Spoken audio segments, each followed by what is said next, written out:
حضور صلی اللہ علیہ وسلم کی واضح پیشین گوئیاں ہیں، قیامت سے قبل اس پورے کرے ارضی پر اللہ کا دین غالب ہو کر رہے گا۔ کوئی نہ مانتا کہ ایسا ہو سکتا ہے اگر حضور نے نہ فرمایا ہوتا۔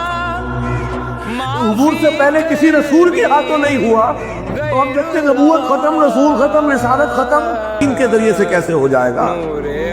جبکہ انبیاء کے ہاتھوں نہیں ہوا، موسیٰ کے ہاتھ سے نہیں ہوا، عیسیٰ کے ہاتھ سے نہیں ہوا، ابراہیم کے ہاتھ سے نہیں ہوا، نوح کے ہاتھ سے نہیں ہوا، نہ کبھی نہ مانتا، لیکن ماننا پڑتا ہے۔ خبر دی ہے الصادق المصدوق محمد رسول اللہ۔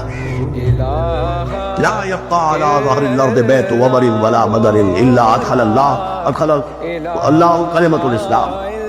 روایت مسند احمد کی، مقداد ابن اسود جس کے راوی، اس روئے ارضی پر ایک گھر نہیں بچے گا، نہ اینٹ گارے کا بنا ہوا گھر اور نہ ہی کوئی خیمہ جس میں اللہ کلمہ اسلام کو داخل نہ کر دے۔